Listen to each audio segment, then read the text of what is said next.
Hi കൂട്ടുകാരെ, T V നിങ്ങളെ കാണിക്കാൻ വേണ്ടിയിട്ടല്ല കേട്ടോ. ടി വി നിങ്ങളെ ഞാനതൊരു കാര്യം പറയാൻ വേണ്ടി വന്നതാണ്.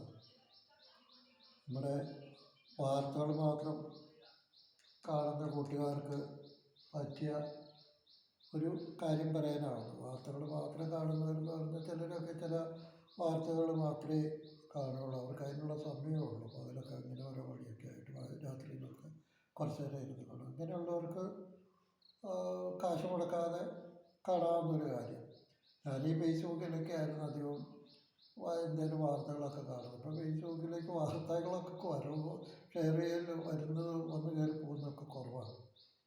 പിന്നെയുള്ളത് കുട്ടികളുടെ ഫോട്ടോകളും അങ്ങനെ ബർത്ത്ഡേകളും ഒക്കെ അധികം വരുന്നുള്ളൂ. അപ്പോൾ അതുകൊണ്ട് ഞാൻ ഇപ്പോൾ പണ്ട് എൻ്റെ ഒരു ഓർമ്മയിലുണ്ടായിരുന്നതാണ്. ഇപ്പോൾ ഞാൻ ആ ആപ്പ് സ്റ്റോറിൽ കയറിയിട്ട് ഒരാപ്പ് പണ്ട് കണ്ടതാണ്. മൊബൈലിലൊക്കെ ഇങ്ങനെ ഉപയോഗിച്ചിട്ടുണ്ട്. ഞാൻ ഫ്രീ ആയിട്ട് കാശ് മുടക്കാതെ കാണാൻ വേണ്ടിയിട്ട് വലിയ പട ചാനലിൻ്റെ ഡിഷിൽ നിന്ന് ഇതൊക്കെ വിട്ടുപോയ സമയത്ത് അപ്പോൾ ഇല്ലാതെ വന്നപ്പോൾ അപ്പോൾ ആ ഒരു ഓർമ്മയിൽ ഞാൻ ഇതിനകത്ത് കയറി. ആൻഡ്രോയിഡ് ടി വി ആണിത്. ആൻഡ്രോയിഡ് അല്ല, സ്മാർട്ട് ടി വി ആണ്. ആൻഡ്രോയിഡ് സപ്പോർട്ടുണ്ട്.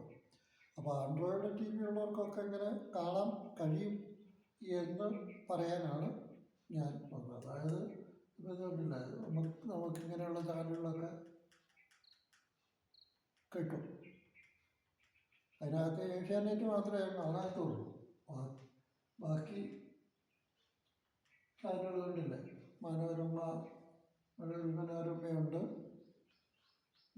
മനോരമയുടെ ന്യൂസ് ചാനലുകളൊക്കെ ഉണ്ട് അതിനകത്ത്. പിന്നെ എന്താ അങ്ങനെ ഇതുണ്ടല്ല, 24 മാതൃഭൂമിയുണ്ട്, മീഡിയാവണ്ണുണ്ട്, ഈ റിപ്പോർട്ടറുണ്ട്. അങ്ങനെയുള്ള ചാനലുകളുണ്ട്. കേരള ടി വിയിലെ ഇതുമുണ്ട്.